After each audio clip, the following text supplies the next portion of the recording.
ఒక్కసారి కొమ్మూరి గోల్డ్ కి కాల్ చేయండి. తాకట్లో ఉన్న మీ బంగారాన్ని విడిపించి మార్కెట్ ప్రైస్ కి వాళ్ళు కొనుక్కుని మిగతా డబ్బులు మీకు ఇచ్చేస్తారు. హాయ్, వెల్కమ్ టు మన టీవీ. మన టీవీ మన కోసం.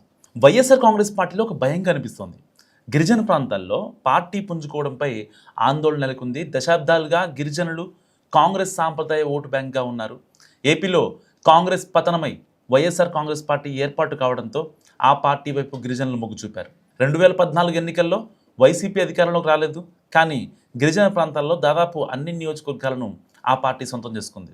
2019లో అయితే క్లీన్ స్వీప్ చేసింది, కానీ 2024లో మాత్రం ఆ పార్టీ దెబ్బతింది. దాదాపు ఎస్టీ నియోజకవర్గాల్లో కూటమి విజయకేతనం ఎగరవేసింది.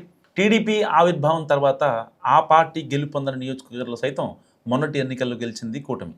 అయితే ఇప్పుడు 2 సంవత్సరాలు దాటుతున్న గిరిజనుల్లో చేంజ్ కనిపించడం లేదు. గతం మాదిరిగా వైఎస్ఆర్ కాంగ్రెస్ పార్టీపై సానుకూలత వ్యక్తం చేయడం లేదు.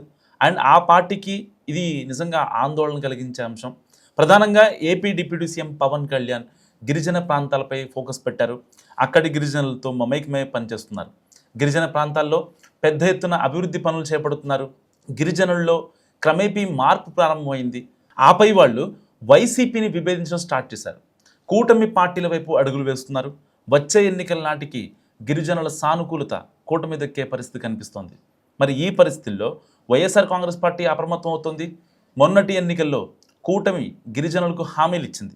ఆ హామీలు అమలు చేయాలని కోరుతూ ఇప్పుడు వైసీపీ గిరిజన నేతలు పోరాట బాట పట్టేందుకు నిర్ణయించారు. వైసీపీ హయాంలో డిప్యూటీ సీఎంలుగా పనిచేసిన గిరిజన నేతలు పీడిక రాజన్నదొర, పాముల పుష్పశ్రీవాణి నాయకత్వంలో వైసీపీ పోరాటాలు చేయాలని నిర్ణయించుకుంది. ఏపీలో రిజర్వ్డ్ నియోజకవర్గాలు 36 ఉన్నాయి. అందులో SC reserved constituencies 29, ST reserved constituencies 7. So parliament కాన్స్టిట్యున్సీలు సంబంధించి 3 ఎస్సీ రిజర్వ్డ్ ఉన్నాయి. సో ఒకటి ఎస్సీ రిజర్వ్డ్ నియోజకవర్గం ఉంది. అయితే ప్రస్తుతం ఎస్టీ కాన్స్టిట్యున్సీస్ మొత్తానికి సంబంధించి 5 చోట్ల కూటమి అండ్ 2 చోట్ల వైసీపీ అధికారంలో ఉంది. అరకు పార్లమెంట్ స్థానంలో వైసీపీ గెలిచింది. అయితే క్రమేపీ గిరిజనుల్లో మార్పు వస్తుంది. సో పవన్ అటవీ శాఖ తీసుకోవడం వెనుక గిరిజనుల అభిమానం పొందాలన్న లక్ష్యం స్పష్టంగా కనిపిస్తుంది. కొండ శిఖర గ్రామాలకు సైతం మౌలిక వస్తువులు కల్పించారు పవన్. కొన్ని ప్రాంతాల్లో స్వరూపాన్నే మార్చేశారు. అందుకే గిరిజనుల్లో వైఖరి మారుతోంది. వచ్చే ఎన్నికల్లో 7 అసెంబ్లీ నియోజకవర్గాల్లో పాటు అరకు పార్లమెంట్ సీటును కైవసం చేసుకునేందుకు గట్టి ప్రణాళికతో ఉంది కూటమి. అయితే ఈ డేంజర్ బెల్ను గమనించింది వైఎస్ఆర్ కాంగ్రెస్ పార్టీ. అందుకే ఎన్నికల్లో హామీలు అమలు చేయాలని పోరాట బాట పడుతోంది. మరి ఈ వైసీపీ ప్లాన్ ఎంతవరకు వర్కౌట్ అవుతుందో వేచి చూడాల్సిందే.